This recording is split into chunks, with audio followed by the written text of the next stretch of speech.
의석을 정돈해 주시기 바랍니다. 지금부터 제93회 청주시의회 임시회 개회식을 시작하겠습니다. 먼저 국민 의례를 하겠습니다. 자리에서 일어나 단상에 있는 국기를 향해 주시기 바랍니다.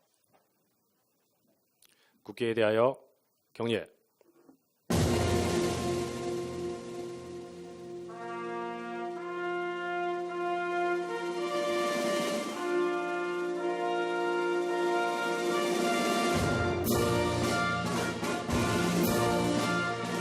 나는 자랑스러운 태극기 앞에 자유롭고 정의로운 대한민국의 무궁한 영광을 위하여 충성을 다할 것을 굳게 다짐합니다.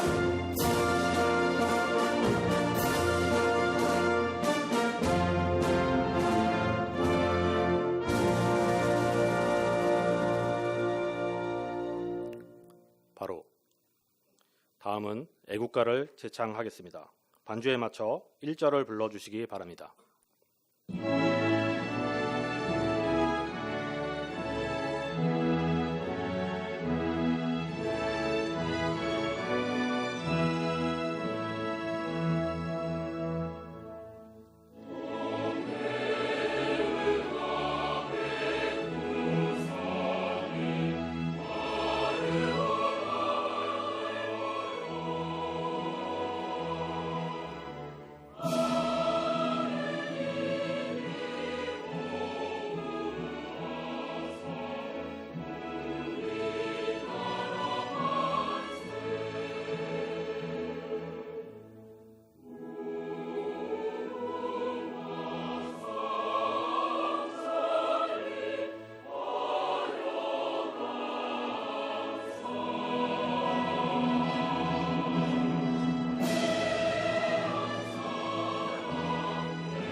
이어서 순국선열과 호국영령에 대한 묵념을 올리겠습니다. 일동 묵념.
바로 자리에 앉아주시기 바랍니다. 다음은 의장님께서 개회사를 하시겠습니다.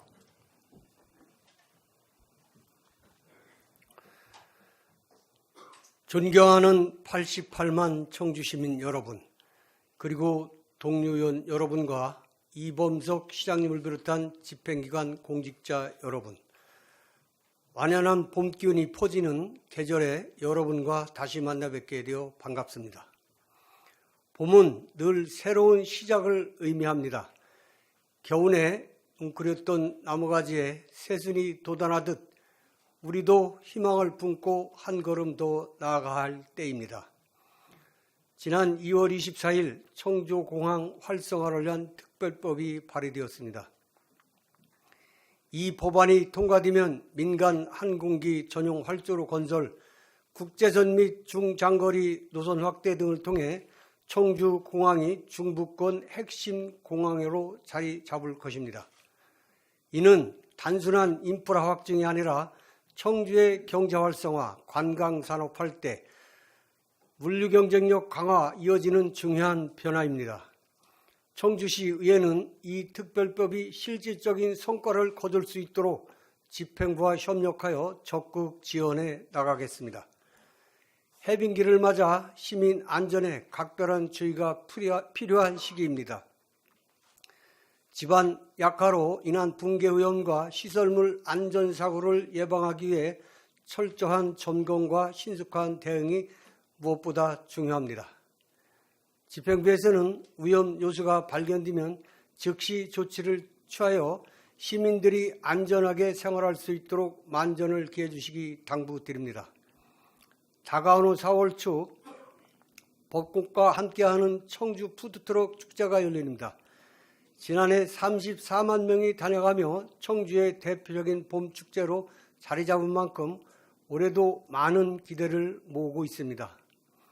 집행부에서는 많은 인파가 몰리는 만큼 안전한 축제가 될 수 있도록 만반의 대비를 하여 주시고 먹거리 안전을 위한 위생관리 강화에도 철저를 기해 주기를 바랍니다.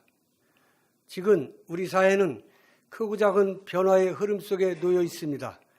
예측하기 어려운 경제 상황과 정치적 혼란이 계속되면서 많은 분들이 걱정과 불안을 느끼고 계실 겁니다. 이럴 때일수록 지방의회가 더욱 중심을 잡고 시민 한 분 한 분의 삶을 지켜야 합니다. 위기는 더욱 단단한 토대를 만드는 기회가 됩니다. 청주시 의회는 시민의 일상이 흔들리지 않도록 더욱 세심하게 살피고 실질적인 변화를 만들어 가겠습니다. 이번 임시회에서는 2024년도 행정사무감사 지적사항 처리 결과 보고가 있습니다. 의원님들께서는 지적사항 처리 결과를 세심히 살펴주시고 집행부에서는 미비한 부분에 대해 끝까지 책임감 있게 관리해 주시기를 바랍니다. 당초 5월로 예정되었던 추가 경정 예산안 심사를 4월로 변경을 하였습니다. 이는 어려운 경제 여건 속 민생 안전 시책을 신속히 추진하기 위한 결정입니다. 2025년도 추가 경정 예산안이 지역 경제를 회복시키고 시민들의 생활 안정을 지원하는 데 실질적인 역할을 할 수 있도록 철저히 준비해 주시기 바랍니다. 환절기 건강 관리에도 각별히 유의하시기 바라며 여기 계신 모든 분들과 88만 청주 시민 여러분의 일상이 따뜻한 봄처럼 희망과 활력으로 가득하기를 바랍니다. 감사합니다. 이상으로 개회식을 마치고 제1차 본회의를 시작하겠습니다.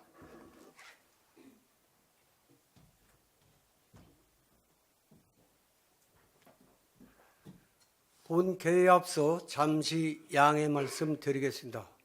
본회 사례 후 스마트 의정 시스템 구축을 위한 사전 설명회가 있사오니 의원님들께서는 참고해 주시기 바랍니다.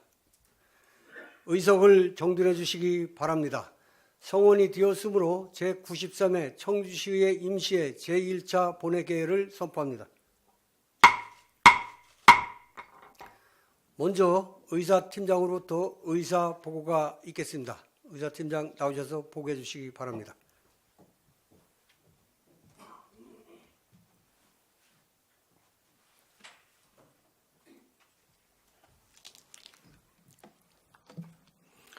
의사팀장 정혜찬입니다. 먼저 집회 경위에 대하여 보고드리겠습니다. 이번 임시회는 지방자치법 제54조에 따라 지난 3월 14일 남현심 의원 등 14분의 의원으로부터 집회 요구가 있어 3월 14일 집회 공고를 거쳐 오늘 개의하게 되었습니다. 다음은 의안 접수 및 회부 사항을 보고드리겠습니다. 의장으로부터 제93회 청주시 의회 임시회 회기 결정의 건과 2024 회계연도 결산검사위원 선임의 건이 제의되었으며 의원 발의 의안으로는 청주시장 및 관계공무원 출석 요구의 건과 청주시 바르게 살기 운동조직 육성 및 지원 조례안 등 조례안 4건이 접수되었습니다. 집행기관 제출 의안으로는 청주시 사무의 위탁관리조례 일부 개정 조례안 등 조례안 5건, 청주시 해외통상사무소 민간위탁 동의안 등 동의안 9건, 2025년도 1차 수시분 공유재산 관리 계획안 등 계획안 2건, 청주 도시관리계획 용도지역 결정 변경안 의견 제시의 건 등 의견 제시의 건 3건, 이상 모두 26건이 접수되어 이 중 23건을 상임위원회로 회부하고 의원님들께 송부해 드렸습니다. 기타 사항으로 한국 기독교 선교기지 유적, 세계유산 등재, 지방정부 협의회 지자체 행정협의회 규약보고 등 12건이 접수되어 상임위원회로 송부해 드렸습니다. 세부 사항은 의석에 배부해 드린 보고 사항을 참조해 주시기 바랍니다.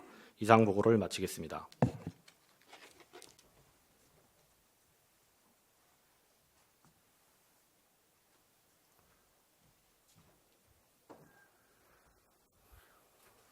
의사팀장님 수고하셨습니다. 회의 진행에 앞서 5분 자유발언을 신청하신 5분의 의원님들께 발언 기회를 드리도록 하겠습니다. 먼저 이상조 의원님 나오셔서 발언해 주시기 바랍니다.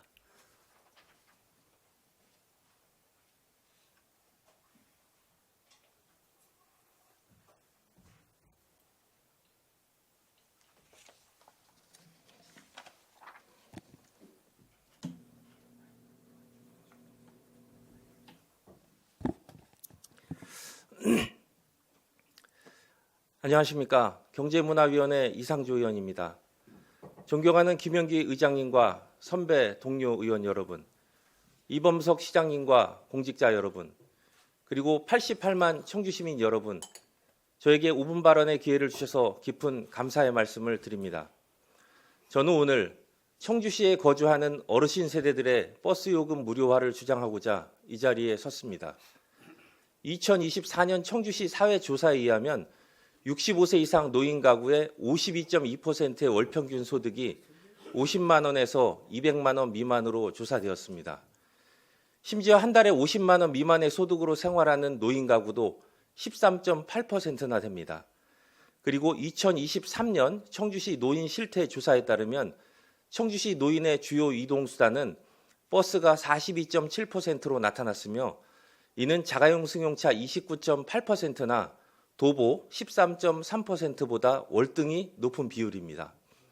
특히 주목할 점은 청주시 노인의 41.6%는 평생 한 번도 운전을 한 적이 없다는 사실입니다.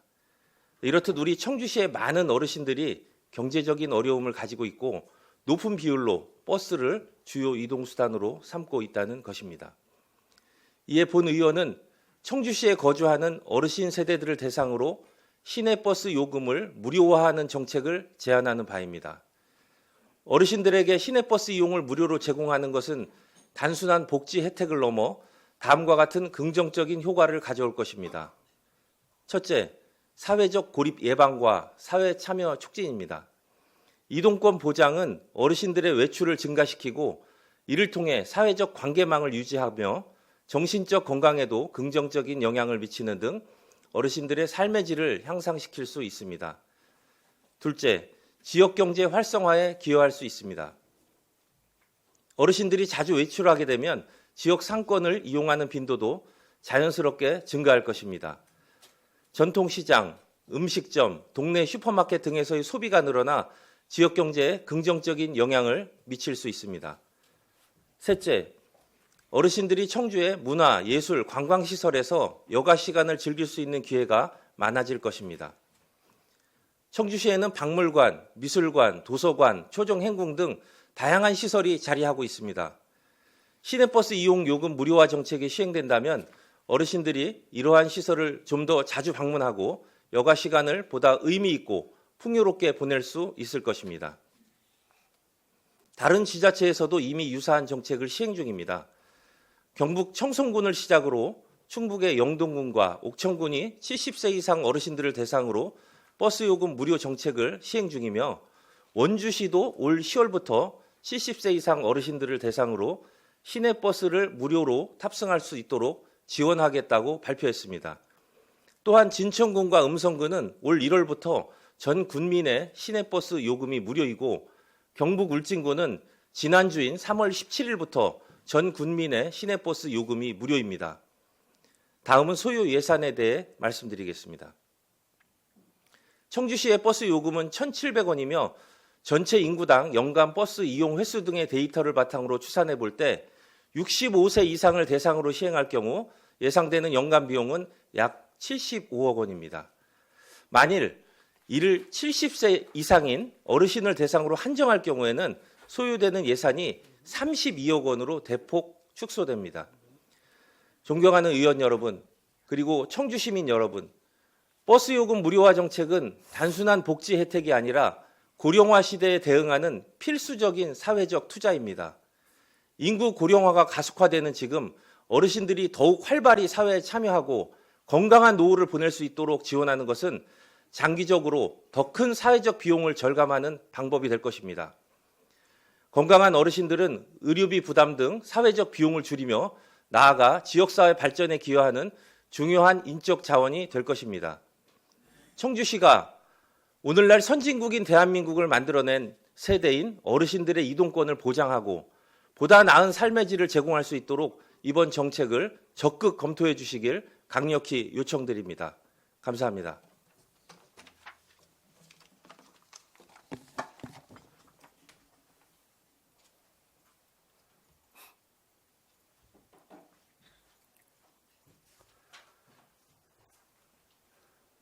이상조 의원님 수고하셨습니다. 다음은 박봉규 의원님 나오셔서 발언해 주시기 바랍니다.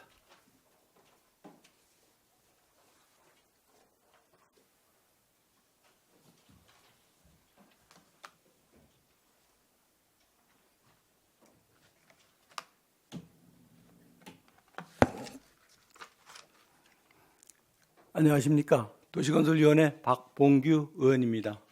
존경하는 88만 청주 시민 여러분, 발언의 기회를 주신 김영기 의장님을 비롯한 선배 동료 의원 여러분, 이봉석 시장님과 공직자 여러분, 또한 언론사 관계자 여러분들의 헌신과 노고에 깊은 감사를 드립니다. 오늘 본 의원은 민간 임대아파트의 분양가 전환 산정 기준 마련과 청주시의 적극적인 중재를 촉구하기 위해 이 자리에 섰습니다. 민간 임대아파트 제도는 서민주거지원 정책 중 하나로 큰 주목을 받아왔습니다. 임대사업자는 주택도시기금 출자와 세제 혜택 등 공적 지원을 받으며 입주민들은 주변 시세보다 저렴한 가격으로 오랜 기간 거주할 수 있는 장점이 있는 제도입니다. 하지만 현재 민간 임대아파트 제도에서는 거주지에서 서민들이 밀려나는 상황이 발생하고 있습니다. 민간 임대사업자는 의무 임대기간 종료 후 높은 분양 전환가를 책정하여 기존 입주민들의 내 집 마련 기회를 박탈하고 있습니다.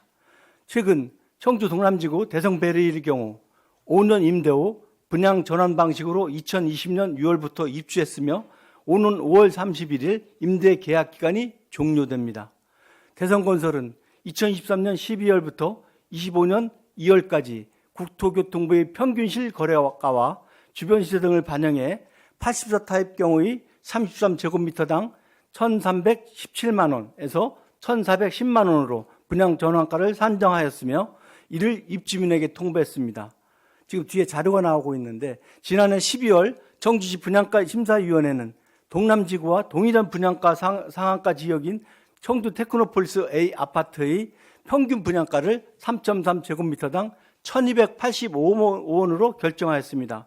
지역과 옵션의 차이는 있을 수 있으나 5년 전에 건설된 대성 베리일 아파트의 일반 분양가 84타입의 경우 최대 3.3제곱미터당 1,458만 원으로 신규 아파트 분양가보다 높게 책정되었습니다.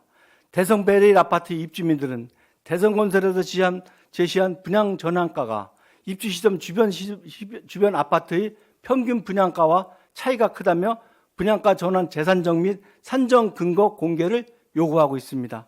청주시도 양측의 입장 차이를 좁히기 위해 중재하고 있지만 아직 실질적인 진전이 없는 상태입니다. 이처럼 지나치게 높은 분양 전환가는 사실상 입주민의 무선 분양가를 박탈하는 것이며 임대 계약 해지 시 반환 보증금만으로는 대체 주거지를 찾을 수 없는 어려운 현실이어서 주거 안정에 심각한 위험이 되고 있습니다. 본 의원은 지난 13일 국회에서 열린 간담회에 참석하여 대성건설 관계자의 의견을 들었습니다. 그러나 대성건설 관계자는 주변 아파트 시세 산정 기준이 입주민들과 다르다고 설명하며 세부적인 산정 기준을 제시하지 않고 분양 전환가 조정이 어렵다는 입장을 밝혔습니다. 청주에서 분양 전환 문제로 갈등이 발생한 사례는 이번이 처음이 아니며 현재 임대 중이거나 임대 기간이 종료되어 분양을 계획 중인 민간 아파트가 8곳 더 존재합니다. 따라서 향후 분양 전환가를 둘러싼 갈등이 반복될 우려가 커지고 있으며 이를 해결하기 위한 대책 및 대안 마련이 시급한 실정입니다. 정부는 임대사업자에게 임대 의무 기간 내 임대료 증액 제한, 보증 가입 의무, 갱신계약 거부 금지 등의 의무를 부여하는 대신 공적기금과 세금 감면 혜택을 제공하고 있습니다. 그러나 민간 임대아파트 분양 전환과 관련된 명확한 분양 전환가 산정 기준이 없고 임대주택 분쟁 조정위원회의 조정 신청 대상에 분양 전환 관련 사항은 포함되지 않아 분양 전환 노력은 계속해서 이어지고 있습니다. 따라서 국회와 정부는 법령 개정을 통해 민간 임대아파트 분양 전환 시 분양 전환가 산정 기준과 분양 전환 관련 갈등을 임대주택 분양 조정위원회가 조정할 수 있도록 근거 규정을 마련하는 것이 급선무입니다. 이로 인해 선량한 시민들의 피해를 막을 수 있을 것입니다. 국회와 정부의 신속한 법령 개정을 이끌어내기 위한 시민들이 많은 관심과 성원을 부탁드립니다. 또한 공적 자원을 지원받고도 이를 사회에 환원하지 않는 임대사업자만 이롭게 할 것이 아니라 무주택자들에게 저렴한 가격으로 내 집 마련의 기회를 제공하려는 본래의 취지와 목적이 충실히 실현되기를 희망합니다. 이상으로 5분 자유 발언을 마치겠습니다. 경청해 주셔서 감사합니다.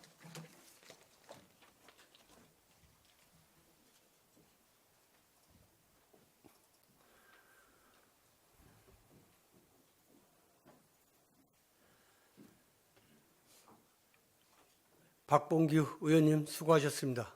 다음은 송명호 의원님 나오셔서 발언해 주시기 바랍니다.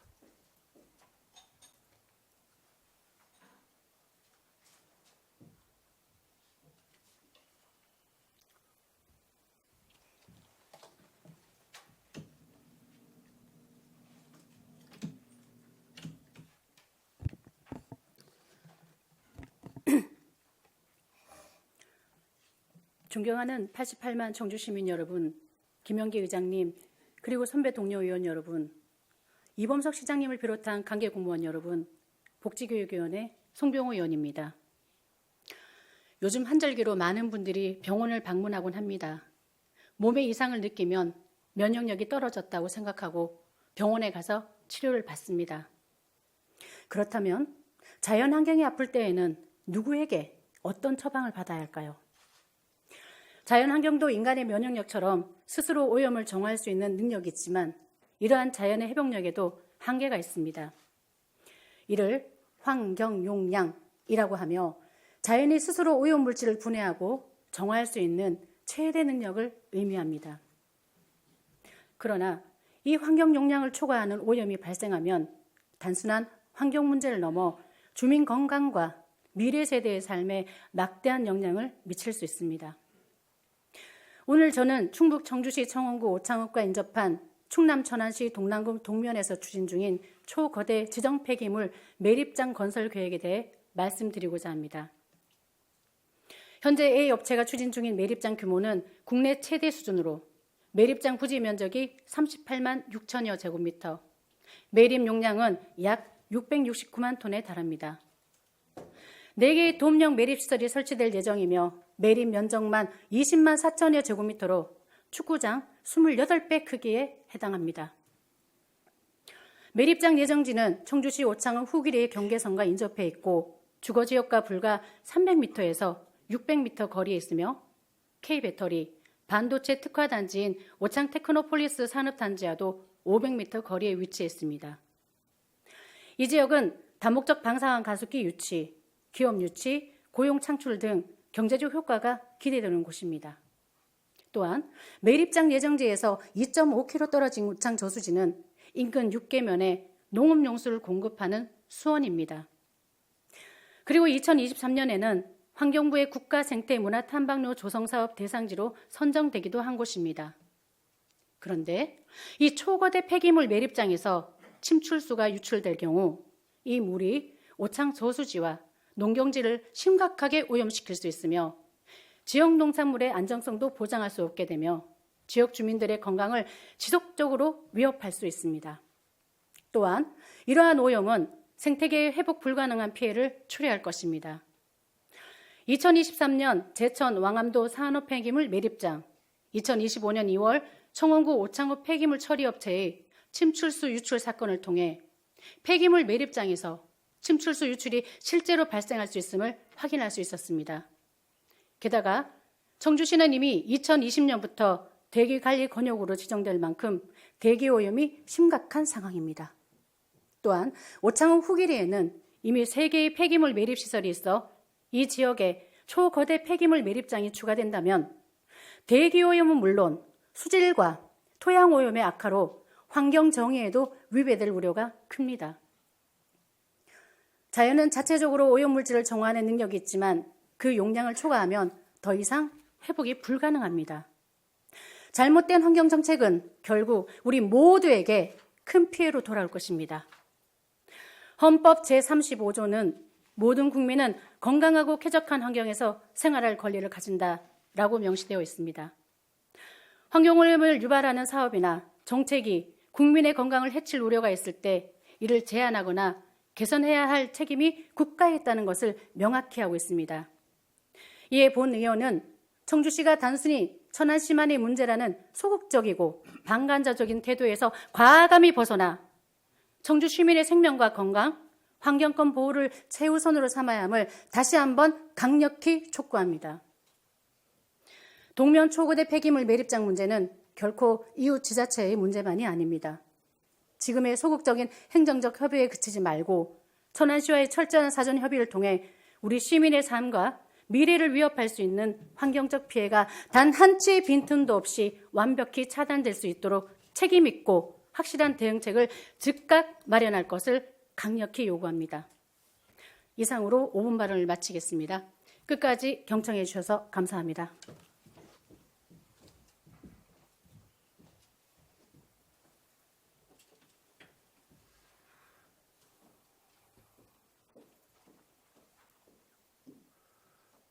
송병호 의원님 수고하셨습니다. 다음은 김완식 의원님 나오셔서 발언해 주시기 바랍니다.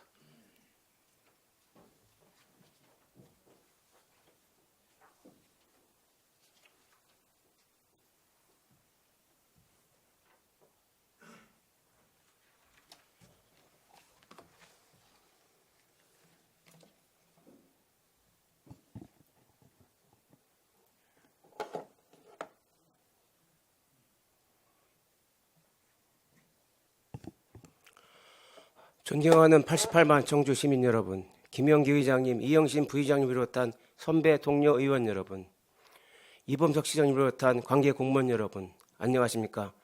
저는 사랑을 행동으로라는 캐치프레이즈로 시민과 함께하는 김완식 의원입니다.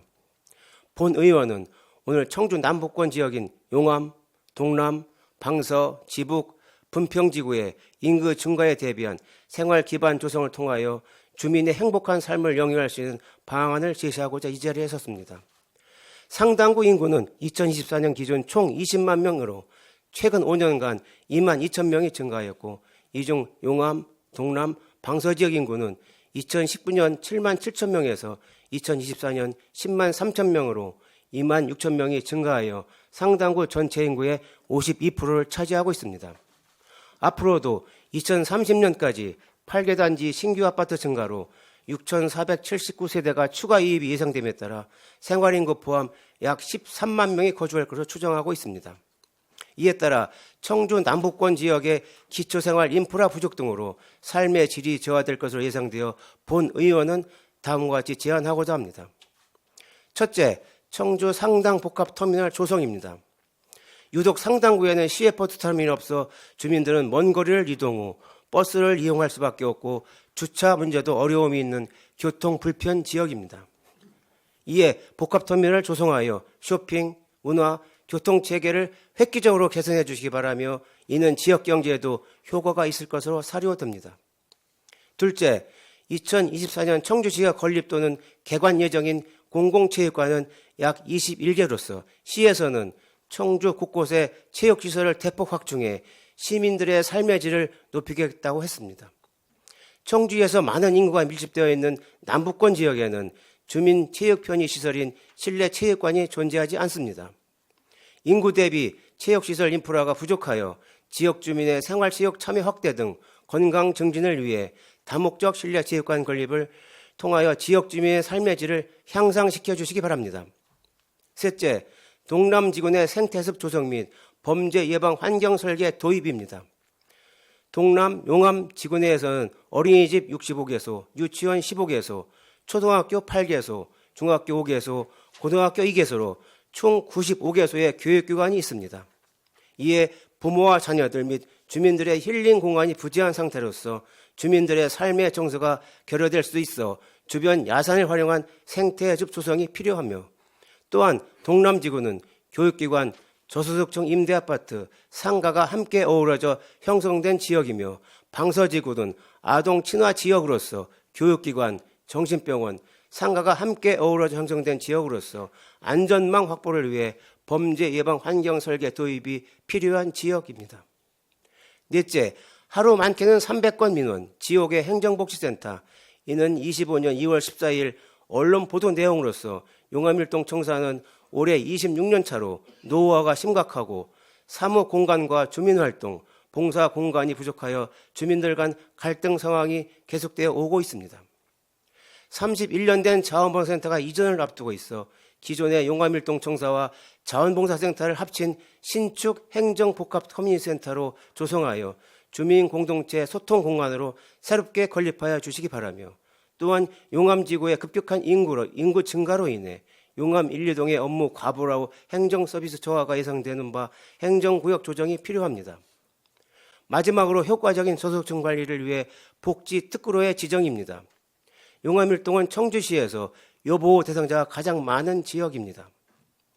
저소득층 주거복지 사업 일환으로 한국주택토지공사에서는 주택을 매입하여 저소득층의 임대 사업을 실시하여 현재 778개소 538호 가구를 추진하고 있고, 앞으로 계속 증가할 것으로 예상되지만 일부 지역은 저소득층의 증가로 슬럼화 요인이 우려되고 있어 복지 특구로 지정하여 지역에 맞는 복지 사업 추진이 필요합니다. 청주시는 늘어나는 행정수에 대응하기 위해서는 미래를 예측하여야 합니다. 앞으로 특례시 지정에 걸맞는 기초생활 인프라를 구축하여 주민의 욕구에 즉시 대해 주시기 바랍니다. 인화사성, 동행비상 끝까지 경청해 주셔서 감사합니다.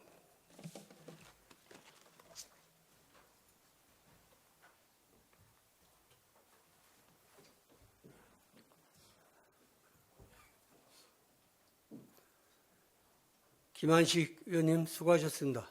다음 마지막으로 신민수 의원님 나오셔서 발언해 주시기 바랍니다.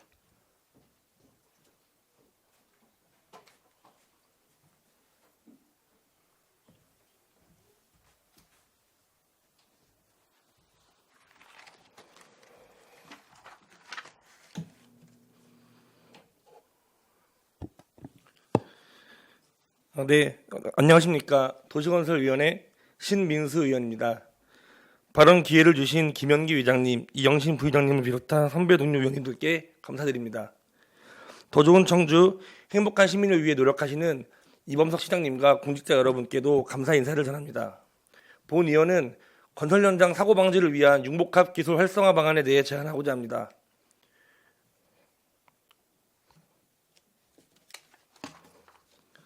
네, 건설 현장에서는 매년 수많은 사고가 발생합니다.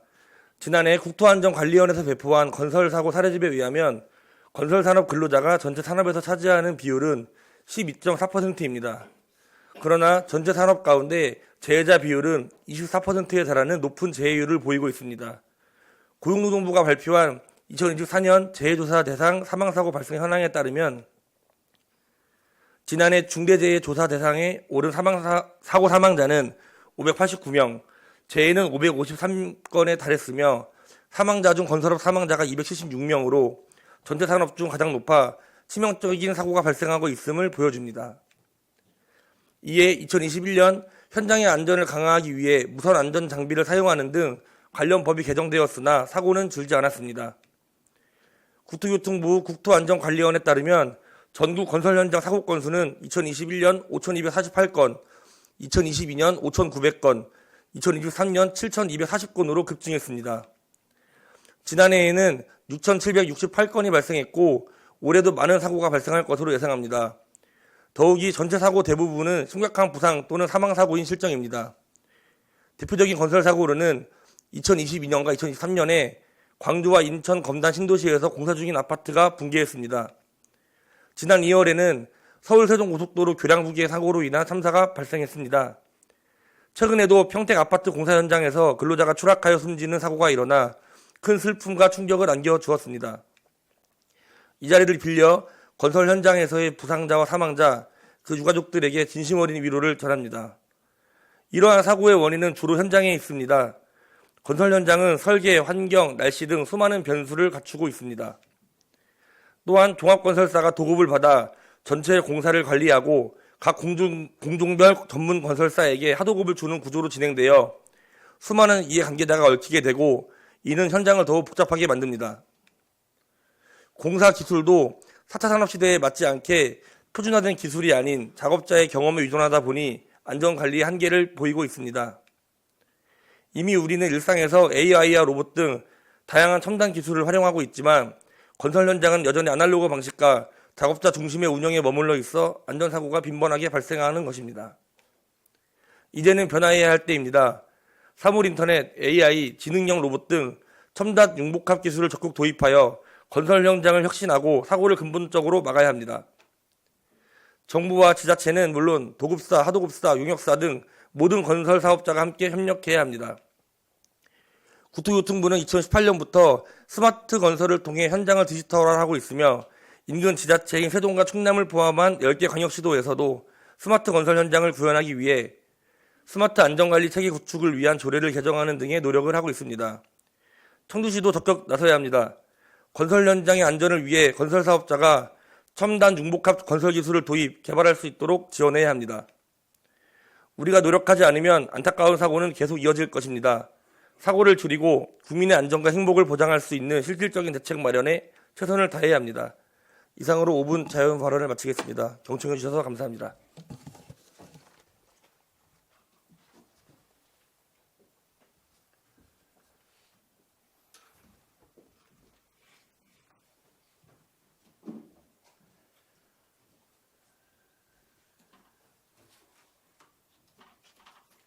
신민수 의원님 수고하셨습니다.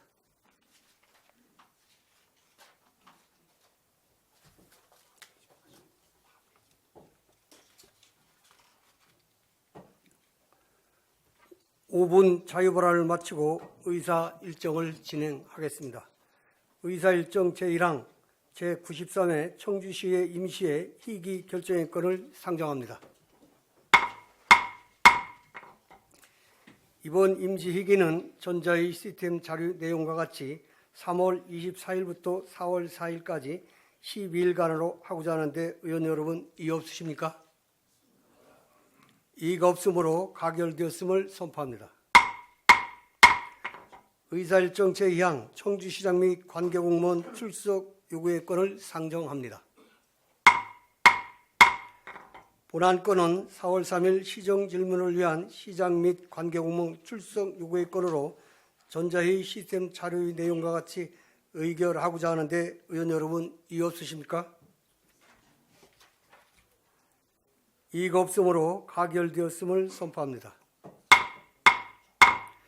의사일정 제3항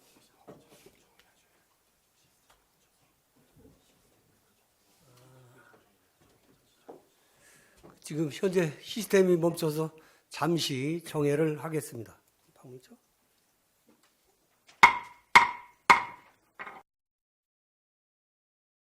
의석을 정돈해 주시기 바랍니다. 성원이 되었으므로 제93회 청주시의 임시의 제1차 본회 속개를 선포합니다. 의사일정 제3항 2024 희귀연도 결산검사 선임의 건을 상정합니다.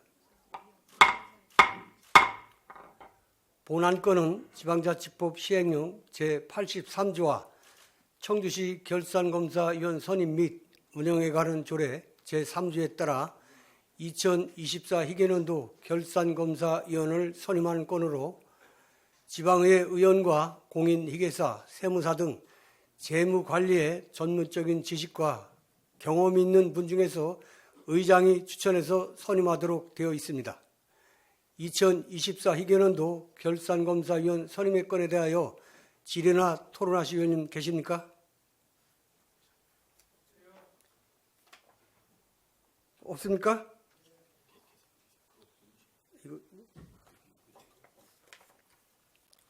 토론을 신청하신 의원님 계시므로 토론을 진행하도록 하겠습니다. 박승찬 의원님 반대 토론이십니까? 청주시의 희위규칙 제41조 제2항에 따라 반대 토론을 신청하신 박승찬 의원님 나오셔서 반대 토론 해주시기 바랍니다.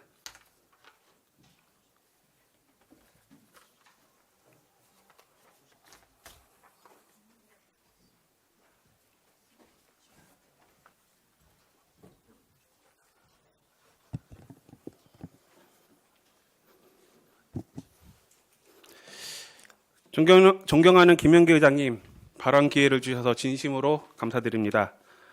사랑하는 선배, 동료 의원 여러분, 더불어민주당 보건환경위원회 박승찬 의원입니다. 저는 이 자리에 서기까지 수십 번 고민했습니다. 왜 고민했을까요? 지금 우리는 24년도 결산검사위원 선임의 건을 의결을 앞두고 있습니다. 그러나 저는 오늘 결산위원 명단을 본회의장에 도착해서 확인했습니다. 부의안건이란 의회에서 의안을 처리하는 데 있어 중요한 전 단계로 의원들이 사전에 해당 내용을 검토할 수 있는 기회가 충분히 주어져야 함에도 불구하고 그런 기회가 없었습니다. 저는 오늘 처리하는 안건, 결산검사위원 명단을 처음 본 것입니다. 그런데 이런 일은 작년에도 그랬고 재작년에도 그랬습니다. 만약 올해도 문제 제기를 하지 않으면 내년에도 변화는 없을 것으로 생각되어 오늘 이렇게 용기를 내어 발언대에서 반대 토론을 하게 되었습니다. 저는 청주시의회 3년차 초선 의원입니다. 많은 것을 배우고 학습하고 의정활동하면서 느꼈던 것 중 하나가 있습니다. 결산이 예산보다 중요하다입니다.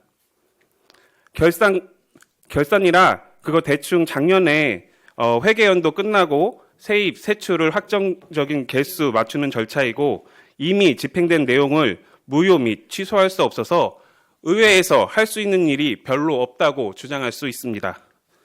그러나 결산은 이미 지난 회계연도의 마침표가 아니라 다음 예산 편성의 중요한 나침판이 될 수 있습니다. 즉 결산은 지난 예산 집행 과정에서 드러난 문제점을 내년 예산에 반영시킬 수 있는 예산 편성의 시작일 것입니다. 그래서 더욱 결산에 중요한 것입니다. 그리고 오늘 안건인 결산검사위원 선임의 그 결산의 첫 걸음입니다. 그렇다면 이렇게 중요한 결산검사위원 선임의 방식이 청주시의회에서는 어떤 문제가 있습니까? 첫째, 결산검사위원 구성의 문제입니다. 청주시의회는 퇴직공무원 4명에서 5명, 세무사나 회계사 2명에서 3명, 청주시의원 3명입니다. 그래서 총 10명으로 구성됩니다. 퇴직 공무원들이 자기 후배 공무원들이 예산 집행을 날카롭게 지적할 수 있을지 하는 의문이 있습니다. 오히려 더 관행적으로 이루어진 것 때문에 문제점을 더 지적할 수 없을 것 같습니다. 그리고 지방재정회계는 정책을 분석하는 역량도 요구되고 있습니다. 갈수록 복잡해지는 지방재정회계를 세무사나 회계사 전문가인가 하는 고민도 해봐야 할 듯합니다. 그래서 비효율성 또는 중복, 불필요한 예산 편성에 대한 실질적 진단이 미흡한 경우가 많습니다. 시의원 3명에 대한 추천은 의원들 사이에서 공감하는 분위기를 찾을 수 있어야 합니다. 예를 들어 다른 지자체의 경우 어떻게 선발되는지 확인해 보았습니다. 제가 아는 다른 의회에서 물어봤더니 그 의회는 전현직 위원장 출신을 제외하고 청년 의원들이 돌아가면서 한다고 합니다. 그 이유를 물었더니 경제력이 별로 없는 청년 의원들 열심히 결산심사해서 높은 수당이라도 받으라는 그런 의회 분위기가 있어서 그렇게 정했다고 합니다. 분명한 건 그 의회는 의원들 사이에 그런 내용이 공감되고 있다는 것입니다. 이렇게 선발 과정이 명확하지도 않고 때로는 정치적인 이해관계에 따라 결정된다는 지적이 꾸준히 나오고 있습니다. 어떤 원칙으로 선발되었는지 알 수 없는 것 또한 문제입니다. 둘째 문제는 결산심사위원회 내용적 문제입니다. 결산검사위원들이 단순히 형식적 절차를 밟는 것이 아니라 시민의 혈세가 한 푼이라도 헛되이 쓰지 않았는지 철저히 검토해야 한다고 생각합니다. 단순히 결산서를 검토하고 의견서만 제출하는 결산심사가 아니라 실질적인 검토가 이루어질 수 있도록 전문성을 강화하고 체계적인 교육이 반드시 필요합니다. 그리고 지금 선발 절차로는 다양성을 확보할 수 없습니다. 결산검사는 재정뿐만 아니라 행정, 정책 전반에 대한 통찰력이 요구되나 위원 중 일부는 전문성이 부족한 실정입니다. 청년, 여성, 사회복지, 환경 등 다양한 내용들이 반영되기 어려운 구조임에는 틀림이 없습니다. 그래서 건의드리겠습니다. 첫째, 결산검사위원 공개 모집제를 도입을 제안합니다. 일정 자격 요건을 충족한 시민, 전문가, 세무사나 회계사를 포함하여 우리가 국회나 연찬회 때 교육받는 그 전문 업체가 있을 것입니다. 나라살림연구소와 같은 전문 업체들도 참여할 수 있도록 공개 모집하는 절차를 두어야 한다고 생각합니다. 의회에서 추천되는 의원도 원칙과 선발 기준을 둬야 한다고 생각합니다. 원하는 의원을 모집하여 운영위원회에서 선발위원회 2배수를 의장님께 추천하도록 한다거나 의장이 그 중에서 선발한다면 의장의 권한 내에서 운영할 수 있을 듯합니다. 둘째, 지금 결산심사 기간이 20일입니다. 너무 짧은 시간 동안 심사를 하여 실질적 심사가 어려울 듯합니다.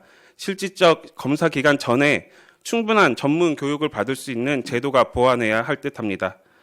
마지막 건의사항은 위촉 기준을 수립해 주는 것입니다. 그래서 청년, 여성, 사회복지, 환경 등 분야별 전문가의 참여를 유도하여 결산 심사 단계부터 실질적 정책 반영을 통해 행정의 효율성 증대와 모색하는 것이 바람직할 것입니다. 정리하겠습니다. 누가 봐도 오늘 우리 41명의 의원들은 사전에 해당 내용을 검토할 수 있는 기회가 충분히 주어져야 함에도 불구하고 그런 기회가 없었습니다. 충분한 검토 없이 이 안건이 가결되는 것이 적합한가라는 저의 문제 제기에 최소 오늘 만약 5명의 의원께서 저의 의견에 동의해 주신다면 저는 오늘 이 반대 토론에 의미가 있다고 생각합니다. 그래도 같은 문제의식을 공유할 수 있는 분들이 있다고 생각을 하기 때문입니다. 만약 10명이 넘는 의원님들께서 저의 의견에 동의해 주신다면 다음번에는 반드시 바뀔 수 있을 거라는 희망을 기대해 보겠습니다. 존경하는 선배, 동료 의원 여러분, 저의 작은 목소리에 소중한 시간 내주셔서 귀 기울여 주심에 진심으로 감사드립니다. 저의 말보다는 마음이 전해지기를 바란다는 말씀드리며 이상 발언을 마치겠습니다. 감사합니다.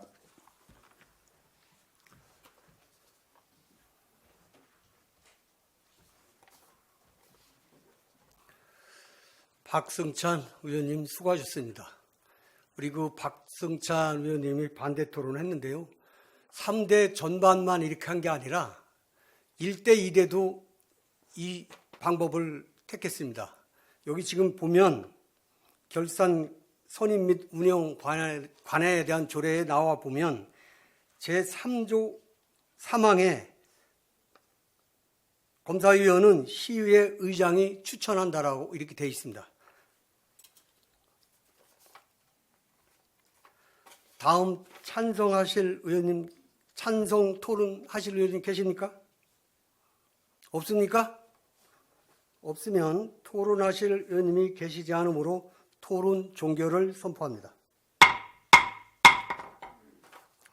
앞서 말씀드렸듯이 2024 희개년도 결산검사위원은 관련 법령에 따라 재무관리에 전문적인 지식과 경험이 있는 분 중에서 의장이 추천해 선임하도록 되어 있습니다. 이에 심사숙고하여 위원을 추천하였음을 말씀드리면서 10명의 결산검사위원 중 8명을 다 교체를 했습니다. 이 점 참고해 주시기를 부탁드리겠습니다. 의사일정 제3항 2024년 희개년도 결산검사위원회 선임의결을 표결하겠습니다. 위원 여러분 투표해 주시기 바랍니다.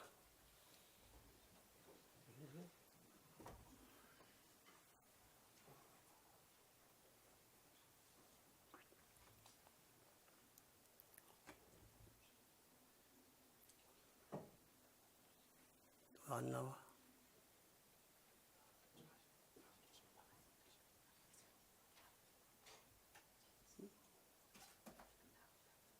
저걸 읽어야 돼.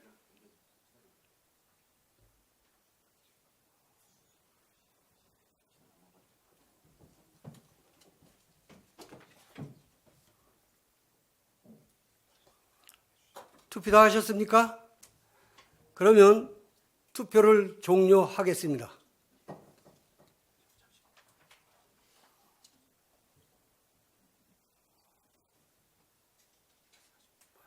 투표 결과 제적의원 39명 중 찬성의원 24명, 반대 7명, 기권 8명으로 의사일정 제3항은 가결되었음을 선포합니다. 의사일정 제4항 휴회의권을 상정합니다. 상정된 안건 심사를 위해 각 상임위원회 활동을 위하여 3월 25일부터 4월 2일까지 9일간 휴회를 하고자 하는데 의원 여러분 이의 없으십니까? 이의가 없으므로 가결되었음을 선포합니다. 오늘의 이사일정을 모두 마치겠습니다. 제2차 본회의는 4월 3일 오전 10시에 개의하여 시정에 관한 질문과 답변을 듣겠습니다. 제93회 청주시의 임시회 제1차 본회 산회를 선포합니다.